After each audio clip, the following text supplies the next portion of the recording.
Hey everyone, and welcome. Today we're going to dive into one of the most important letters in the entire Arabic alphabet, the letter waw. So, what makes this one so special? Well, it's kind of like a shapeshifter. It can be a consonant or a vowel, and you are going to see it absolutely everywhere. So, let's get to know it. And trust me, by the end of this little explainer, you'll be able to spot it, you'll know how to say it, and you'll even start reading it in some pretty common words. So, you ready? Let's get started. All right, first things first, let's just get a good look at the letter itself. It's actually really simple, kind of elegant, and once you recognize it, I promise you'll start seeing it all over the place. And here it is. Wow. It's that little circle with a tail that just swoops right down. Now, the really cool thing about wow is its double identity. Sometimes it's a consonant, making that classic w sound. But then other times it completely transforms into a long oo vowel sound. Let's break down how that actually works. Okay, so now that you know what it looks like, let's talk about the most important part, how it sounds. We're going to go through all the different sounds wa can make because, this is the real key to being able to read it correctly. So what you're looking at here is the letter wa with a few different little marks either above or below it. In Arabic, these are called harakat, which are basically just vowel marks. And they're absolutely crucial. They're like little instructions that tell us exactly how to pronounce the letter. Let's go through them one by one. First up, when you see wa with that little diagonal dash right on top, that's called a fatha, and it makes a short ah sound. So this becomes wa. Just think of the wa sound in the English word water, wa. Simple, right? Okay, next, if you see this tiny little symbol that kind of looks like a comma on top of the wow, that's a dhamma. This one gives us a short oo sound, so it's pronounced woo, like the beginning of the word wolf, woo. And finally, if that little dash is underneath the letter, we call that a kasra. This makes a short I sound. So this one is pronounced wi, just like the sound you hear in wish, wi. So there you have it, wa, woo, and wi. So those were the short vowels. Pretty straightforward. But hey, remember how I mentioned vowel wa can also be a long vowel? Well, this is where it gets really, really cool. It can actually team up with other letters to stretch a sound way out. Let's look at the three big ones. First, when you see a wow with a fatha and it's followed by the letter aleph, you get this long wa sound.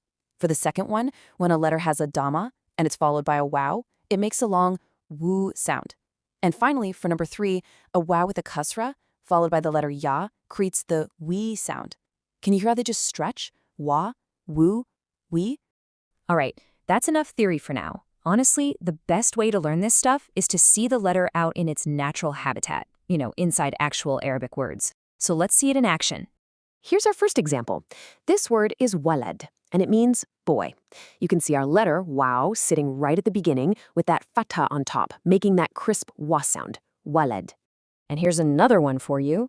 This is waraqa, waraqa, which means a piece of paper.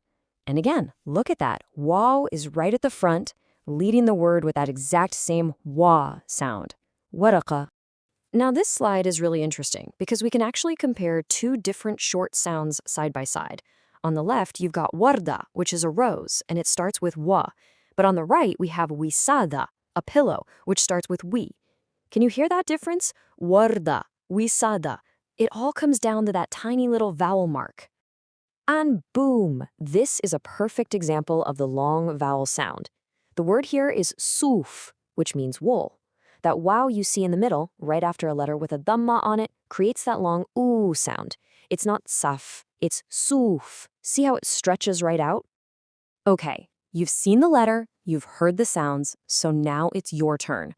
Let's do a quick little practice round to make sure all of this is really sinking in. The challenge is super simple. All you have to do is look at the words on the next slide and see if you can find the letter wa.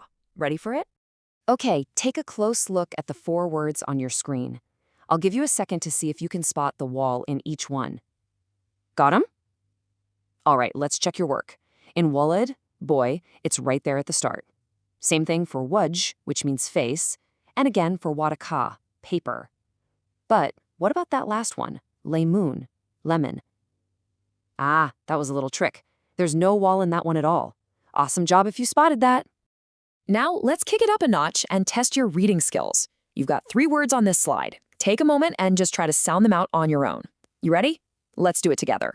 The first one is Walid, which is a common name. The second is Mahmoud, and that one's got that nice long woo sound in the middle. And the third is one we've already seen, Warda, rose. You're doing great. Fantastic work. And just like that, you have totally completed your crash course on the Arabic letter wow. So let's just take a second to recap everything you've managed to pack into your brain today.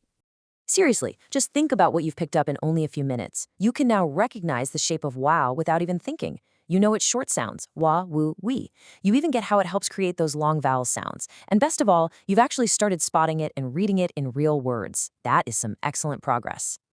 As you keep going on your journey to learn Arabic, just keep this proverb in mind. The first step to learning is the will to learn, and you've already taken that first and most important step today. So you've just added a really powerful new letter to your toolkit. The only question left is, what new words are you going to build with it? Thanks so much for joining me.